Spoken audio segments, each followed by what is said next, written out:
Welcome to icon news. నేను మీ పవన్ కృష్ణమూర్తి.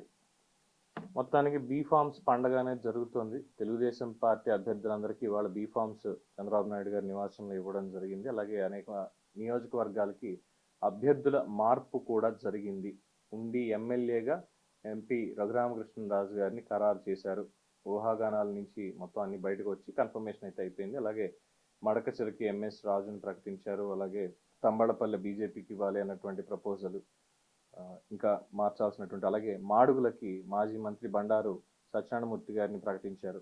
ఇలాగ మార్పులు చేర్పులు జరిగి ఇంకా దాదాపు 6 స్థానాల్లో మార్పులు జరగాలి. అలాగే ఎంపీ స్థానాలు కూడా మార్చేటువంటి అవకాశం ఉంది. ఎందుకంటే ఇంకొక 4-5 రోజుల్లో నామినేషన్ల ప్రక్రియ ముగిసిపోతుంది కాబట్టి దానికి ముందే ఈ కసరత్తు అంతా చేయాలి అని.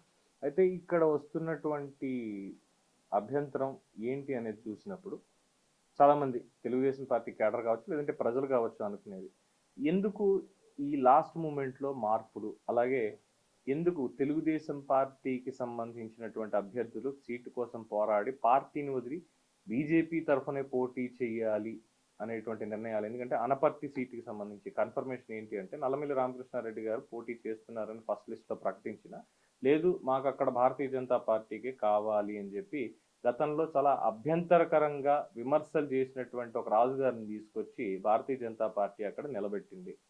అక్కడ భారతీయ జనతా పార్టీ నేతలే బాబు మన క్యాండిడేట్ ఇక్కడ వీక్, అసలు ఏం మాట్లాడు, చాలా కాంట్రవర్సీ అనేది ఆయన మీద ఉంది, దయచేసి అది తీసేసి తెలుగుదేశం పార్టీకి సంబంధించిన రామకృష్ణారెడ్డి గారినే ఇవ్వండి, ఆయన్నే నిలబెట్టండి అని చెప్పినా కూడా ముందు నుంచి అధిష్టానం పట్టుబడుతూనే ఉంది, మాకు అక్కడ మా అభ్యర్థి కావాలి అని.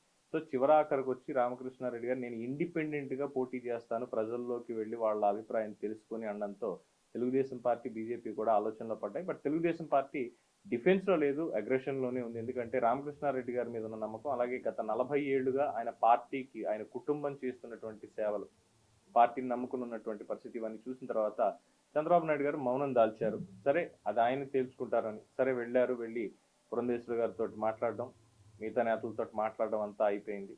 అయిన తర్వాత చివరాఖరికి వచ్చినటువంటి ప్రపోజల్ ఏంటంటే మేమైతే వెనక్కి తగ్గేది లేదు, అక్కడ మా గుర్తు మాత్రమే పోటీలో ఉండాలి అని వాళ్ళు చెప్పడం, ఇంకా తప్పేది లేక తెలుగుదేశం పార్టీకి రాజీనామా చేసి బీజేపీ పార్టీలో చేరి బీజేపీ గుర్తు మీద నల్లమిల్లి రామకృష్ణారెడ్డి గారు పోటీ చేస్తున్నారు.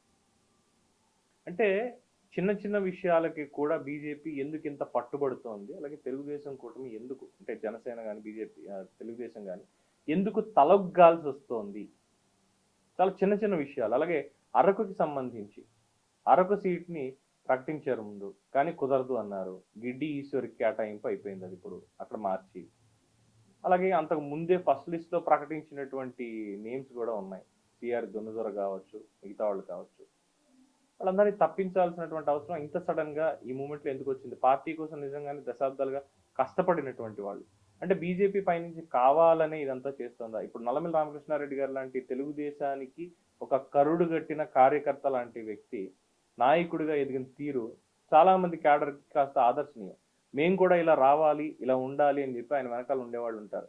ఇప్పుడు వాళ్ళందరూ కూడా, అంటే ఒక నియోజకవర్గం మొత్తం భారతీయ జనతా పార్టీ ఖాతాలోకి వెళ్ళిపోతుందంటే తెలుగుదేశం లాస్ అవుతోంది. వేరే పొద్దున కంటిన్యూ అవుతూ ముందుకు వెళ్తే అసలు పార్టీ అనేది ఉంటుందా అన్న ఆలోచన పెద్దల్లో ఏమన్నా ఉందా? మాట్లాడితే వాళ్ళు అడుగుతున్నారు, మేము చేస్తున్నాము, తప్పట్లేదు, ఒకడి మీద యుద్ధం చేస్తున్నాం కాబట్టి మొత్తం అందరూ కదలాలి. తెలుగుదేశం పార్టీకి సంబంధించిన సీట్లో బాపట్ల ఎంపీ సీట్ కూడా ఒకటి ఉంది. ఎంపీ సీట్లో భారతీయ జనతా పార్టీ అడిగింది కదా అని చెప్పి ఎక్కడో తెలంగాణలో పోటీ చేసినటువంటి ఒక రిటైర్డ్ అధికారిని తీసుకొచ్చి భారతీయ జనతా పార్టీ కాకుండా తెలుగుదేశం పార్టీ గుర్తు మీద ఆయన్ని పోటీ చేస్తున్నారు. అక్కడ తెలుగుదేశం పార్టీకి బలమైన క్యాండిడేట్ కూడా ఉన్నారు. బలమైన క్యాండిడేట్, ఆర్థికంగాను అంగబలంగాను అన్ని సమర్థంగా ఉండి మొత్తం నియోజకవర్గాన్ని మేము చూసుకుంటాము, మేము గెలిపించి పెడతాము అనేటువంటి అభ్యర్థులు కూడా ఉన్నారు. కానీ వాళ్ళందరినీ కాదని కేవలం బీజేపీ పెట్టింది, బీజేపీ చెప్పింది అన్నదంతా పార్టీలో చేర్చుకొని తెలుగుదేశం పార్టీ తరఫున ఇప్పుడు ఆయన్ని పోటీ చేస్తున్నారు. సో ఈ నిర్ణయాలన్నీ కూడా చాలా కన్ఫ్యూజన్గా ఉన్నాయి. ఎందుకు? ఎన్నికల ముందు కేవలం ఒక 15 రోజుల ముందు మాత్రమే ఇంకా ఇంత గందరగోళం ఉంది ఎందుకు? ఇవన్నీ ముందు కదా సార్ట్అవుట్ చేసుకోవాలి. సో ఇక్కడ తెలుగుదేశం పార్టీ తప్ప అంటే ఖచ్చితంగా తప్పు లేదు అని చెప్పలేం, ఖచ్చితంగా ఉంది అని చెప్పలేం. కానీ భారతీయ జనతా పార్టీ పైనుంచి నియంతృత్వ పోకడతోటే ఇప్పటివరకు పాలనా పరంగా చేశారు, అట్ ద సేమ్ టైం ఇప్పుడు రాజకీయ పరంగా అదే చేస్తున్నారు. మేము లేకపోతే మీరు ఉండరు అన్నటువంటిది ఏమైనా చెప్తున్నారో లేదో తెలియదు కానీ వాళ్ళు అడిగిన ప్రతి దానికి గంగిరెద్దులా తలవపాల్సి వచ్చేటువంటి పరిస్థితి ఈరోజు తెలుగుదేశంకి దాపురించిందా అని చెప్పి క్యాడర్లో చాలా ఆగ్రహం కూడా పెళ్ళుపుతోంది. ఈ సీట్లన్నీ అసలు మనం ఎందుకు వాళ్ళకి ఇవ్వాలి? వాళ్ళకి కనీసం పర్సంటేజ్ కూడా లేదు. ఓట్ పర్సంటేజ్ నోటా కంటే తక్కువ ఉంది. తర్వాత జరిగినటువంటి మున్సిపల్ ఎలక్షన్ దగ్గరికి వచ్చరికి 0.52%కి వాళ్ళ ఓట్ బ్యాంక్ అనేది పడిపోయింది. అలాంటి వాళ్ళకి ఇప్పుడు 6 ఎంపీ సీట్లు, 10, 11 ఎమ్మెల్యే సీట్లు ఇవన్నీ వాళ్ళకి ఇవ్వాలి. ఇది కాకుండా మన వాళ్ళు బలంగా ఉన్నటువంటిది తెలుగుదేశం పార్టీ నేతలు బలంగా ఉన్నటువంటి వాటిల్లో వాళ్ళకే ఇవ్వాలి సీట్లు అంటే ఇది లిటరల్గా బెదిరింపు, బ్లాక్ మెయిలింగ్ తప్ప ఇంకోటి కాదు అంటున్నారు. అట్లీస్ట్ ఇప్పటికైనా కాస్త విజ్ఞత ప్రదర్శించి లేదు మనం పొత్తులో ఉన్నాం మనకంటూ ఒక ధర్మం ఉంది అని చెప్పి చూసుకొని నిజంగా కష్టపడినటువంటి వాళ్ళకి నిజంగా ఇప్పుడున్నటువంటి ప్రభుత్వం మీద పోరాటం చేసినటువంటి వాళ్ళకి సీట్లు ఇవ్వకుండా అది మా గుర్తులోకి రండి, మా గుర్తులోకి వస్తేనే మీకు ఇస్తామంటే ఎందుకు అనవసరంగా ఈ పార్టీలు మార్చడాలు ఇవన్నీ? డైరెక్ట్గా చంద్రబాబు నాయుడు గారు తెలుగుదేశం పార్టీకి రాజీనామా చేసి బీజేపీలో చేర్చేసుకోండి, ఆయన్ని ముఖ్యమంత్రి అభ్యర్థిగా పెట్టండి, మిగతా వాళ్ళందరూ కూడా చేసేస్తారు, ఆయన ఒక్క ఆయన చాలు కదా. సో బీజేపీ ముఖ్యమంత్రి ఉంటారు ఇక్కడ, ఇది చేస్తే అయిపోతుంది, ఇది చేసేయండి అయిపోతుంది, అంతకుమించి అవసరం లేదు. సో ఆ పార్టీ నుంచి ఈ పార్టీకి అక్కడ పార్టీలో నచ్చక ఇక్కడికి వచ్చామన్న వాళ్ళు ఉన్నారు కానీ ఇక్కడ టికెట్ కావాలంటే పొత్తులో ఉన్నా సరే మీరు ఆ పార్టీ నుంచి పోటీ చేయాలి అన్నది మాత్రం ఇప్పుడే జరుగుతుంది.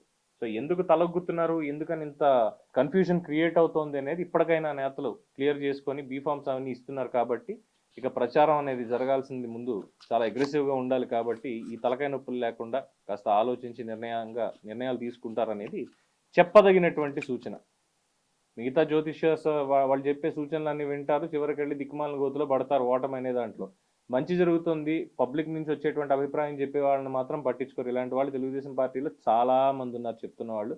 వాళ్ళని పట్టించుకోకుండా మిగతా వాళ్ళు పట్టించుకుంటే ఇప్పుడున్న పరిస్థితే ముందు కూడా వచ్చే అవకాశం ఉంది అనడంలో ఎటువంటి అతిశయోక్తి లేదు. సో దీని మీద మీ అభిప్రాయం ఏంటి అనేది కామెంట్స్ రూపంలో తెలియజేయండి. చూస్తూనే ఉండండి ఐకాన్ న్యూస్. నేను మీ పవన్ కృష్ణమూర్తి.